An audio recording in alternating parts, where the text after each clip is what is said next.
안녕하세요. 동학개미 여러분. 주식 투자 참 마음 같지 않을 때가 많죠. 잘 될 때는 이만큼 기쁘고 좋은 일이 없는데 내 종목이 죽쓰고 있을 때는 정말 죽상이 되죠. 지난 영상에 이어서 삼성전자, 현대차 왜 못 가는지 그리고 어떤 투자 전략을 세워야 되는지 한번 도움이 되시는 영상이 되도록 준비를 해봤습니다.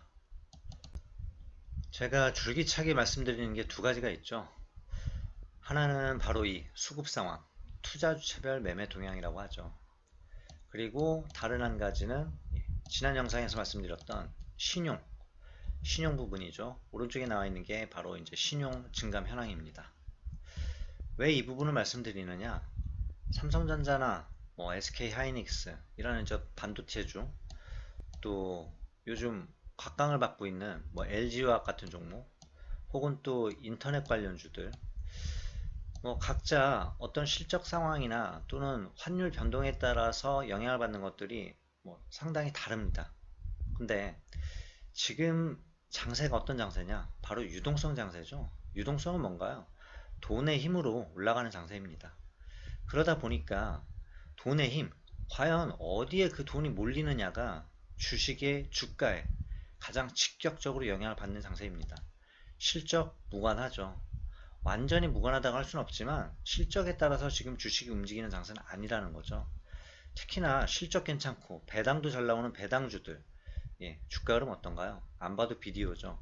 그리고 개인 투자자들이 이 종목에 생각보다 많이 물려있다면 물려있는 상황입니다. 자, 한번 봐보죠. 본인들이 평단가는 더 잘 하실 테고요. 2020년 2월부터 여기부터 요 시점 3월 말까지 과연 개인들을 얼마나 샀나? 6조 5천억 샀습니다. 삼성전자. 그리고 기간을 7월 10일까지 늘려봤습니다. 7조 2천억. 약 5천억 정도를 샀죠. 요 구간에서. 많이 사지는 않았습니다. 무슨 얘기인가 하니 결국엔 삼성전자를 갖다가 매입했던 투자자들의 개인들의 다수가 급락이 나왔을 때 딱 이 시점에 레디 고 해가지고 주식을 왕창 매수하진 않았다라는 거죠. 삼성전자를 이미 투자를 해오셨던 분들이 생각보다 많았고요.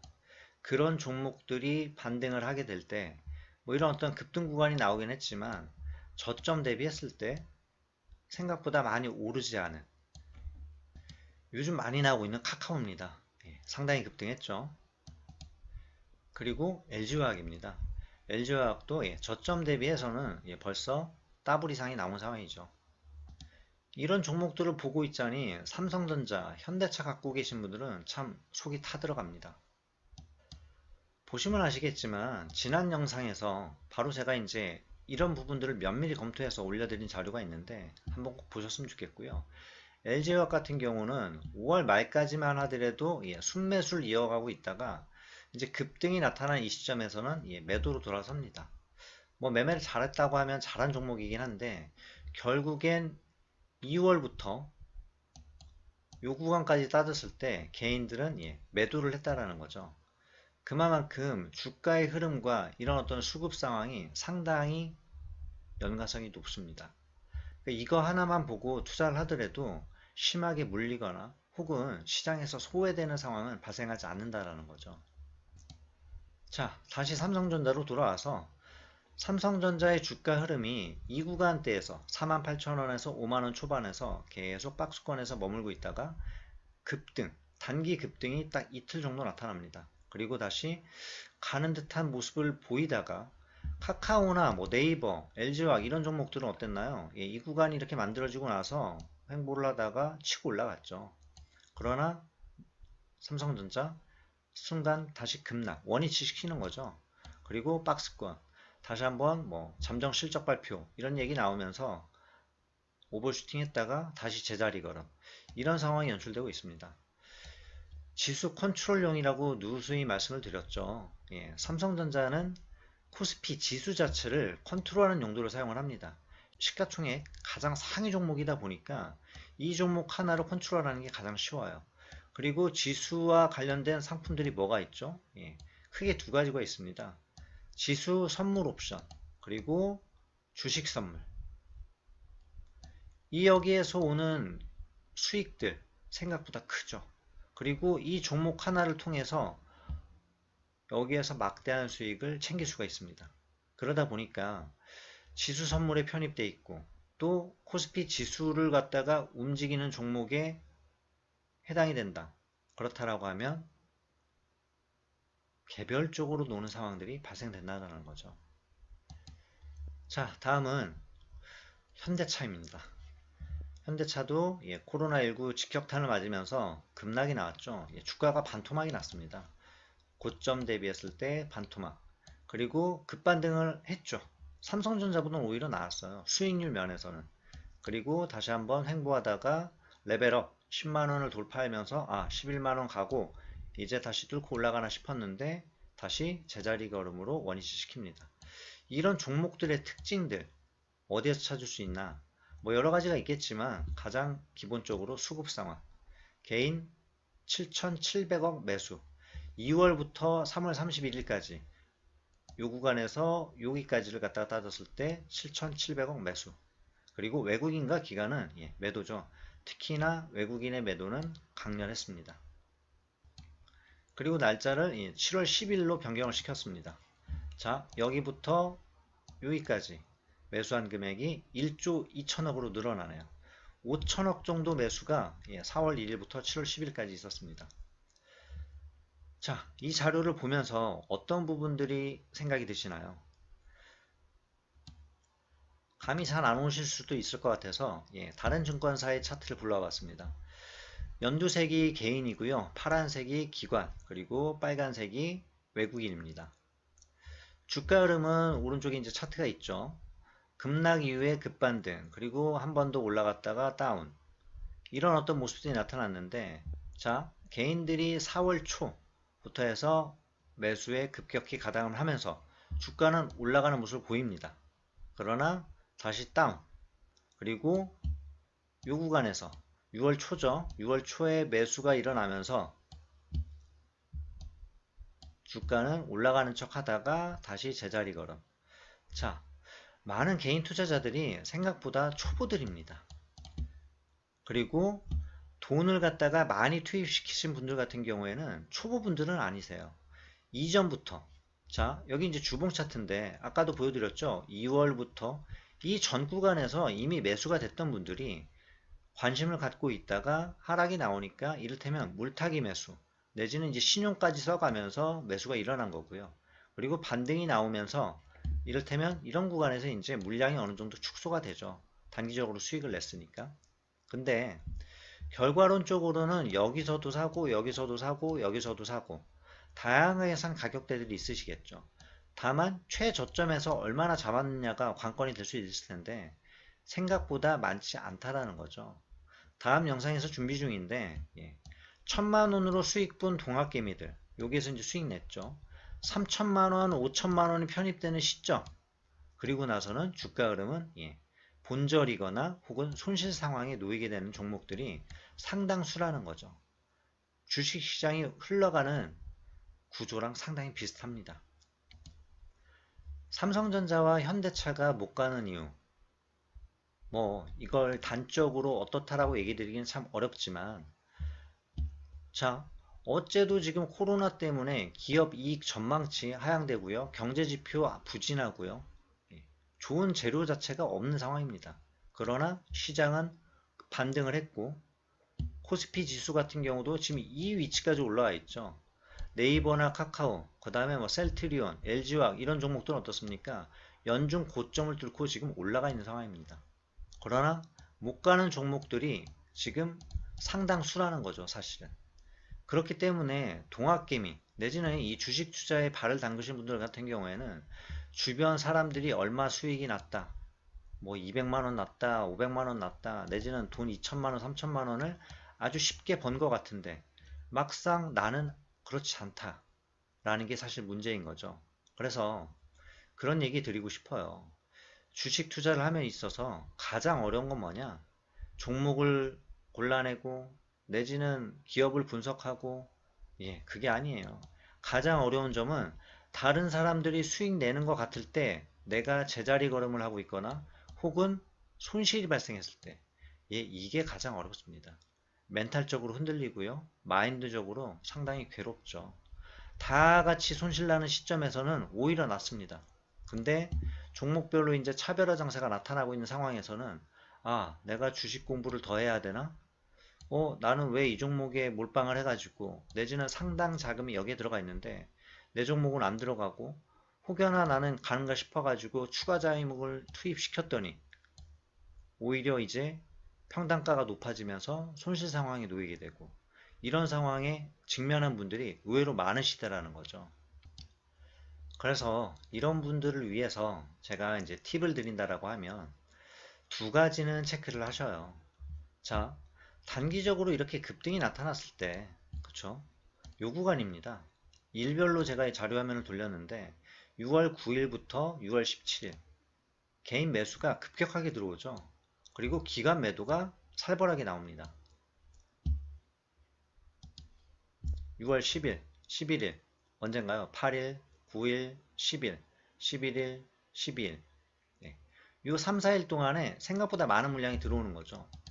이게 뭐냐? 결국 일반적인 개인 투자자들의 심리인 거죠. 이 구간에서도 마찬가지였죠. 주식이 올라갔다가 내려오니까 사요, 사요, 왕창 매수가 들어옵니다. 이때는 이제 신용까지 들어오는 거고요. 주식 한 1,000만원으로 2,000만원으로 단기적으로 수익 봤던 분들이 손실 상황 혹여나 주식이 조금 더 싸졌다는 느낌이 들었을 때 종목들에 대해서 거의 몰빵 매수가 들어가는 거죠. 3,000만원, 4,000만원, 5,000만원 그러고 있다가 이걸 딱 당할 때는 정신이 아찔해지고 신용 썼던 분들은 손절이 나가기도 되고요. 그리고 본인이 견디지 못해서 또 손절이 나가는 경우도 생기겠죠. 그러고 나니까 거의 털고 나니까 최저점에서 털게 되고 기다렸더니 다시 본절 위치 내지는 수익까지 오는 상황이 되면 정말 이거만큼 힘든 스트레스 상황이 없겠죠. 심리적으로.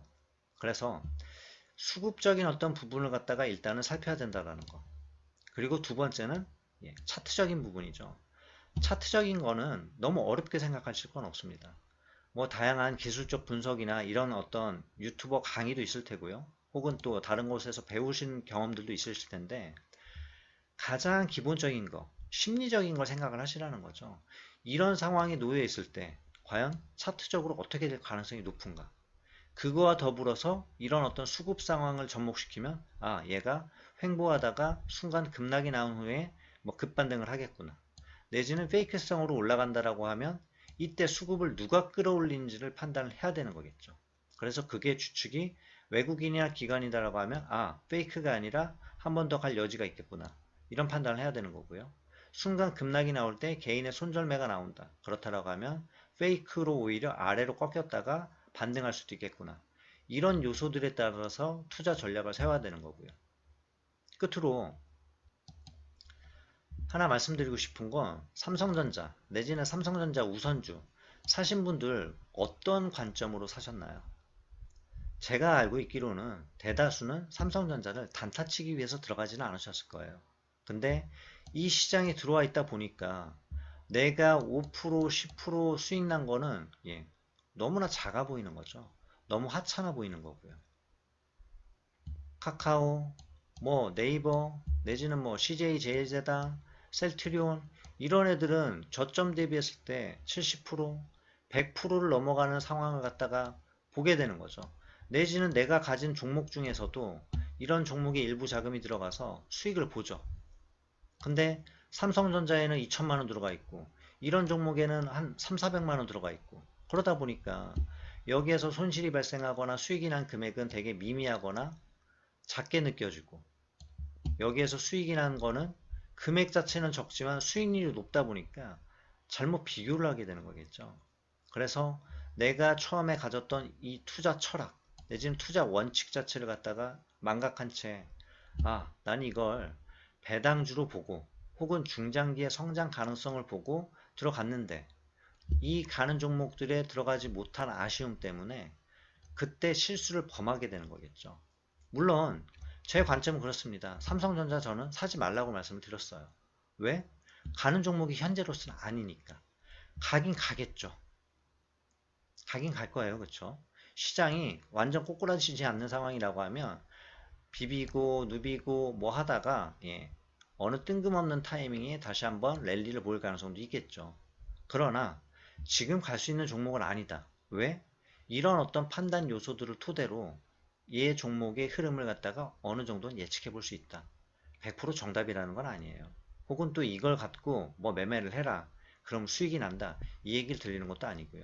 최소한 어느 종목들이 어떻게 가는지 내지는 내가 삼성전자, 현대차를 보유하고 있는데 얘가 정말 갈 만한 상황인지 실적이 좋다는데 누가 좋다 그랬는데 배당도 어느 정도 나온다고 하는데 그런 관점으로 그런 정말 초보 주린이 마인드로 접근하셨다라고 하면 처음부터 주린이었다라고 하면 마지막까지 주린이 관점으로 내가 그런 종목을 사는 기술은 없으니까 혹은 구별해낼 능력은 아직은 안 되니까 이 종목을 토대로 내가 어떤 전략을 세워 나가야 될지 그리고 내가 조금 더 여유 자금이 있다라고 하면 삼성전자에 더 추가 자금을 들어갈 것인지 아니면 기다렸다가 지금 꺾여 내려온 정말 배당주들 수두룩 합니다. 은행주, 뭐 증권주, 기타 등등 오히려 이런 종목을 저점 내지는 중장기 투자 관점에서 조금씩 모아 나가는 건 어떨까? 이런 관점으로 접근을 해보시길 추천드리고요. 가지 못하는 종목들의 특징들 잘 알아두셨다가 지금이 되게 막 중요한 시기이고 내지는 무언가 막 해서 수익을 내야 되는 느낌처럼 들겠지만 이 시기에서 얻어지는 교훈들이 있을 겁니다. 그러고 나면 다음에 어떤 시장 상황에 돌입을 했을 때 내가 이런 경험과 학습한 걸 토대로 보통 뭐 수업료를 지불했다고 표현을 하죠. 이런 종목에 편입을 시켜야 되겠구나. 그리고 어떤 종목들이 단기적으로 급등이 나오면 이럴 때는 짧게라도 이익 실현을 어느 정도 하고 또 일부는 줄이고 일부는 다시 재매입을 하고 이런 트레이딩 관점에서 매매해야 되는 시기도 있는 거구나. 이런 걸 갖다가 배우는 계기가 되셨으면 좋겠습니다. 혹여나 우리나라 주식시장에 대해서 중장기 베팅, 아주 장기 투자를 갖다가 생각을 하신다. 이런 관점을 가지신 분들, 내지는 시장 경험치가 없는데 어딘가에서 보고 들어가지고 주식은 묻어두는 거야. 중장기로 그냥 가져가면 뭐 수익이 나게 돼 있어. 이런 관점을 가지신 분들이라고 하면 이거를 하기 위해서는 하나 더 알아야 될 것들이 있다는 거죠. 이걸 알고 났을 때 이 관점 내지는 이 어떤 투자 법칙이 이 시장이 먹히더라는 거죠. 그래서 이 알맹이가 뺀 수박 겉핥기식의 이런 관점으로 투자를 임한다. 결코 은행 이자보다 오히려 못한 상황도 발생될 수 있다는 거 알아두셨으면 좋겠고 다음 영상에서 한번 또 다뤄드릴 테니까 관심 있게 봐보셨으면 좋겠습니다. 자, 힘내시고요. 기회는 언제든지 찾아옵니다. 마음의 여유 가지시고 성공적인 투자 어떻게 해나가면 좋을지 한번 곰곰이 생각을 해보시고 또 배워보는 시간이 되셨으면 좋겠습니다. 감사합니다.